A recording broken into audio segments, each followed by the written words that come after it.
water hits the soil before anything else is said. On a quiet patio in the morning light, an older woman lifts a metal watering can and tips it slowly over a row of potted plants, watching the darkened soil spread under the leaves.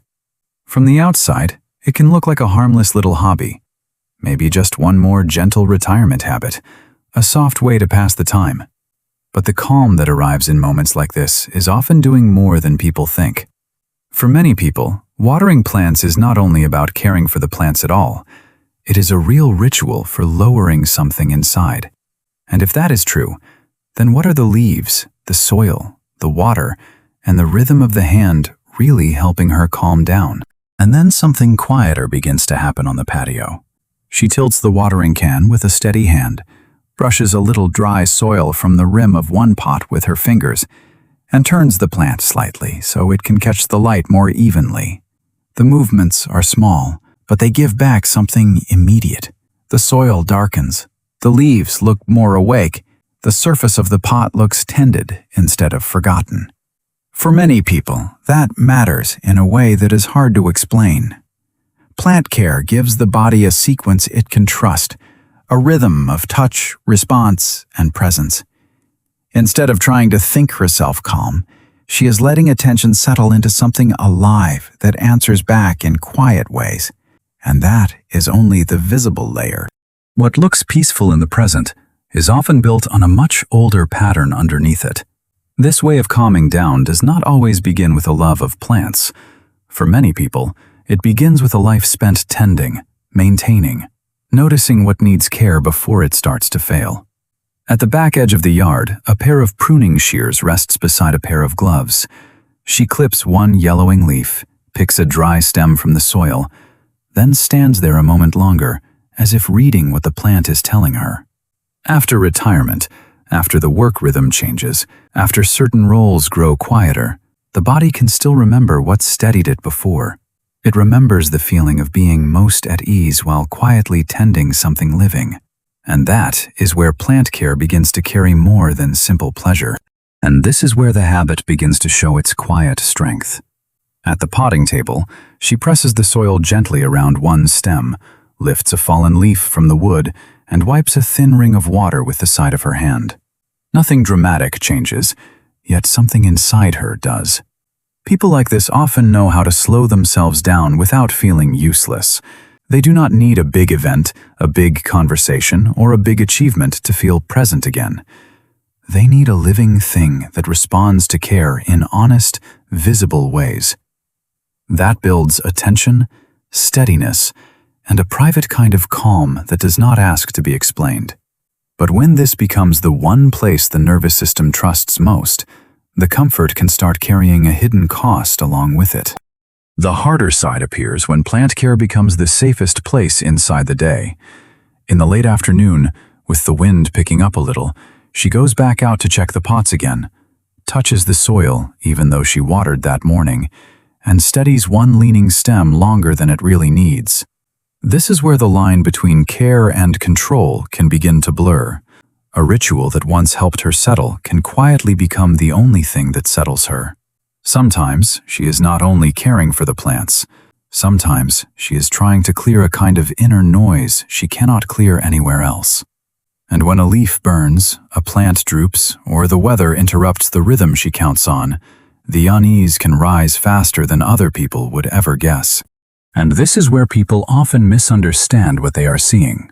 Someone calls from the back door, asking if she is out there with the plants again, and she answers softly, without looking up, still pinching a yellow leaf from the stem. From the outside, it can seem like she is hiding in the garden, retreating into something small, maybe caring too much about a few pots and leaves. But what is happening inside is not as simple as escape. Very often, this is the way she comes back to herself, in a form she can actually use. What they see is withdrawal. What is really happening is regulation through care, through touch, through a slow living rhythm that gives something steadier back than words do. The deeper layer is not really about the plants alone. It is about what it means to be in a relationship that is quiet, alive, and responsive without asking you to perform anything. At the end of the day, she sets the watering can down, runs her fingers once across a leaf still holding a little water, and stands there longer than she meant to, watching the whole row move in the breeze. For many people, that moment gives something conversation cannot always give. It gives the feeling that they can still soothe, still nurture, still help something living continue.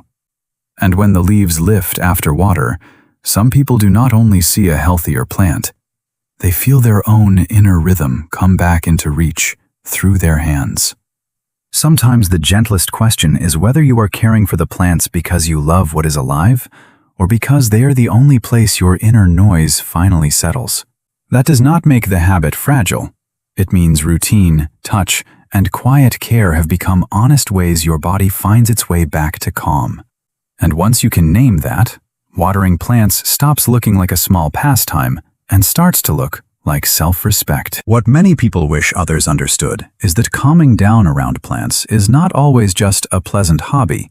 Sometimes it is doing work that talking, resting, or trying to just relax never quite manages to do.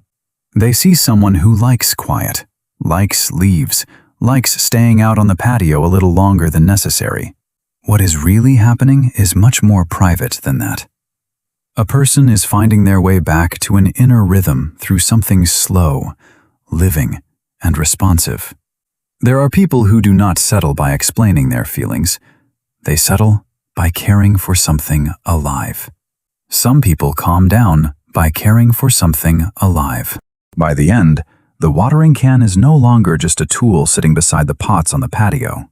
She sets it down near the darkened soil, listens to the leaves touch softly in the breeze, and stays there one moment longer before going back inside.